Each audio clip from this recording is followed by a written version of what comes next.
Hey, hopefully this is a video of encouragement and hope for you if you're experiencing like you've been failed by the system.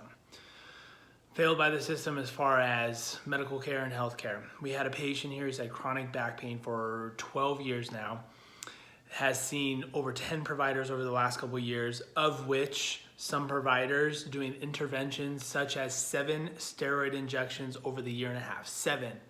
That's a lot. No change. None of it has offered any opportunity or change.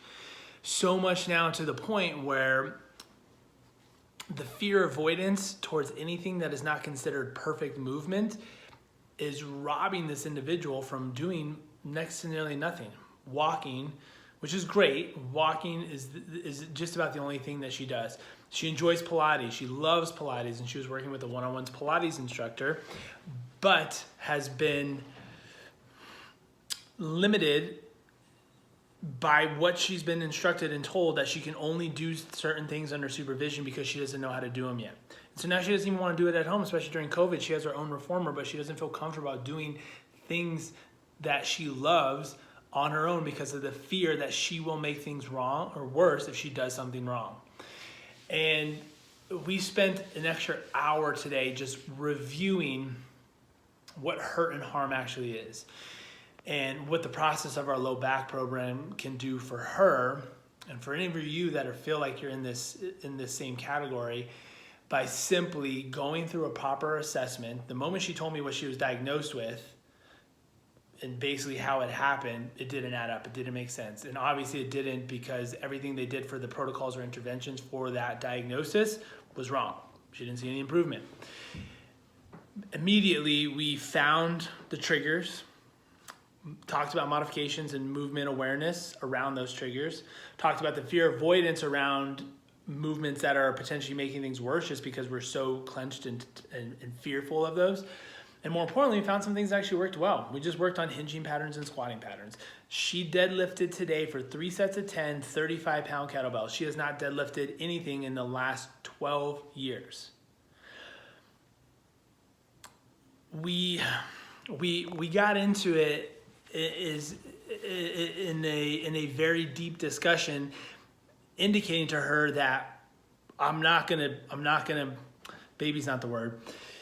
While I appreciate the fear avoidance she has and I respect it, and I'll walk through her and understand and talk to her why and what's happening, I'm like, I'm gonna push you. You have not been pushed in 12 years. We are gonna push you. We need to make you stronger. We will do it at your comfort level and capacity, but I'm gonna push that comfort level, right? Right now, if you saw just her do a toe touch, she would do a toe touch and then she would drop down into a squat to get out because she's afraid of having the QL catch. Word from word, what happens, right? Being told that her QL and her psoas is the issue that's creating this other thing, and then she just spirals if she does anything wrong. So we're gonna try to highlight the progress of this case because it's gonna be a super interesting one.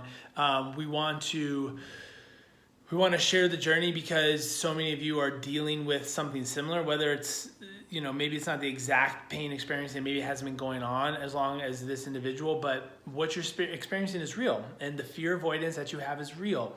And we're not discounting that and we're not robbing you of that, but we will explain what's going on and how to move the needle forward so you can live your life. Imagine being fearful of picking up a pencil off the ground because your back's gonna go out. It's no way to live. You can't do any exercises because you haven't graduated to the level that's appropriate to do it.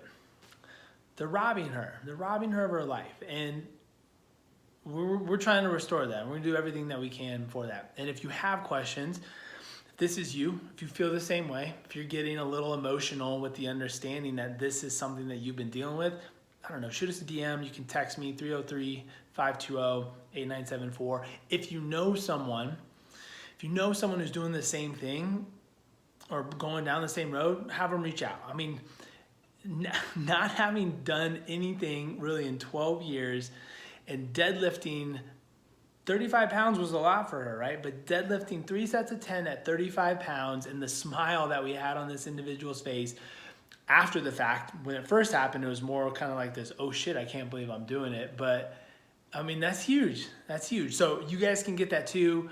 Just reach out. I'll answer any questions that you guys have. Much love. Enjoy your Wednesday.